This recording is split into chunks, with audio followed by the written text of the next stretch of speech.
সুপ্রিয় শিক্ষার্থী, আসসালামু আলাইকুম। কেমন আছো তোমরা? আশা করি সকলেই ভালো আছো।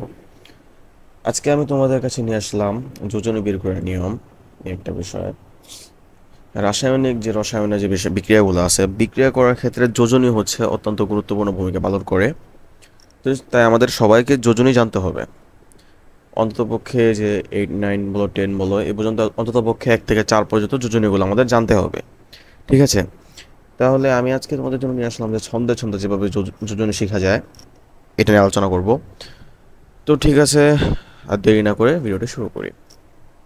দেখো, প্রথমে রয়েছে যোজনী এক এক বের করার ক্ষেত্রে যেটা আছে, এই ছন্দটা সবসময় মনে রাখবা যে এটা ক্লাব ফুটবলে ব্রাজিল ইতালি এইচ না কে গ্রুপে। আচ্ছা, এখান দেখতেছো যে একটা একটা ছন্দ, এই ছন্দটা একদম পুরো মুখস্থ করে ফেলবা। মুখস্থ করলে তোমাদের জন্য যোজনী বোঝাগুলো আরো সহজ হবে। এখন দেখো, ক্লাব ফুটবলের এই যে মানে ক্লাবের মানে যে প্রথম অঙ্ক কি আছে, ক আর ল বা সিএল। সিএল দিয়ে আমরা কি বুঝি? ক্লোরিন। ফুটবলের প্রথম অক্ষর এফ, এফ দিয়ে আমরা বুঝি ফ্লোরিন, এফ। তারপর যে ব্রাজিলের প্রথম অক্ষর যেটা আছে বিআর, মানে ব্রোমিন। ইতালির প্রথম অক্ষর আই। আর এইচ না কে গ্রুপে, এখানে এইচ দিয়ে তো হাইড্রোজেন, এন এ দিয়ে হচ্ছে সোডিয়াম, কে দিয়ে হচ্ছে পটাশিয়াম। তোমরা যোজনী একের ক্ষেত্রে এই যে এই ছন্দটা মনে রাখবা। আরও তিনটা আছে, সেটা হচ্ছে মুদ্রা ধাতু, মানে যে পয়সার ক্ষেত্রে যে ধাতুগুলা ব্যবহার করা হতো সেগুলার যোজনীয় এক। যেমন আছে কপার, সিলভার ও গোল্ড। হুম, তোমার কপারের মধ্যে হচ্ছে কপারের সংকেত হচ্ছে সিইউ, সিলভারের হচ্ছে এজি, আর গোল্ডের সংকেত হচ্ছে এইউ। প্রথম কথা এই ছন্দটা মনে রাখবা, তারপরে হচ্ছে মুদ্রা ধাতু, এই তিনটা যেটা মনে রাখবা তাহলেই হয়ে যাবে। ঠিক আছে, এটা হচ্ছে যোজনী এক। যোজনী দুইয়ের ক্ষেত্রে সেটা হচ্ছে দেখো, মোগলাই ও কাবাব ফ্রি নিয়ে যান। তো প্রথমে রয়েছে মোগলাইয়ের দিয়ে আমরা বুঝবো যে এমজি মানে ম্যাগনেসিয়াম, ও দিয়ে অক্সিজেন। কাবাব দিয়ে প্রথমে দিয়ে বুঝবো আমরা ক্যালসিয়াম। ফ্রি দিয়ে আমরা বুঝবো ফেরাস বা লোহা।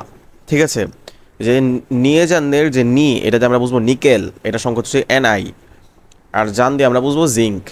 ঠিক আছে, এটা হচ্ছে যোজনী দুইয়ের মানে ছন্দ।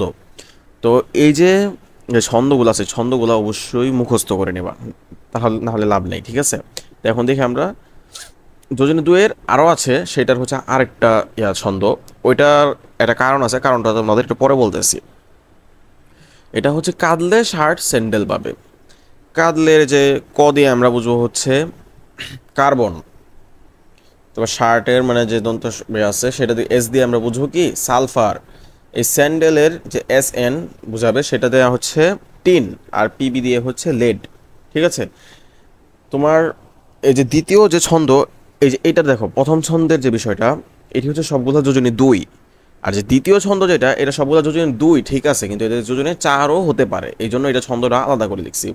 যে এই কার্বন সালফার টিন লেড এটি যোজন, এগুলোর যোজনী দুইও হতে পারে চারও হতে পারে। ঠিক আছে, এটা তোমাদের মাথায় রাখবা। তারপর 3 নম্বর যোজনী, এখানে দেখো যোজনী 3, আলু নয় পটল ফ্রি। আলু দিয়ে আমরা অ্যালুমিনিয়াম বুঝবো, নয়ের যে দন্ত নয়টা দিয়ে বুঝবো আমরা নাইট্রোজেন। পটলের প দিয়ে বুঝবো আমরা পি মানে ফসফরাস। আর ফ্রি দিয়ে আবার ওই যে ফেরাস মানে আয়রন বা ওই যে লোহা। ঠিক আছে, যোজনী 4-এর ক্ষেত্রে যেটা কাঁদলে শার্ট ও স্যান্ডেল পাবে। এখানে তো আমরা এই যে দেখো এখানে পাইছি যে কাঁদলে শার্ট ও স্যান্ডেল পাবে, মানে কি কার্বন সালফার টিন ও লেড। এই চারটা হচ্ছে সেম, মানে এই চারটার যোজনী 4। ঠিক আছে, এই যে এটার জন্য দুইও হতে পারে চারও হতে পারে, এই জন্য দুইটা আমার আলাদা করে লিখলাম। বুঝেছো? তো আশা করি যোজনী বা বের করার নিয়মটা তোমরা সহজভাবে বুঝতে পারছো। যদি আজকের ভিডিওটি ভালো লেগে থাকে তাহলে অবশ্যই একটা লাইক করে দিবা, চ্যানেলটি সাবস্ক্রাইব করে দিবা এবং বন্ধুদের সাথে ভিডিওটি শেয়ার করবা যেন তারাও এই বিষয়টি জানতে পারে। ঠিক আছে, তোমরা ভালো থাকো, সুস্থ থাকো, আল্লাহ হাফেজ।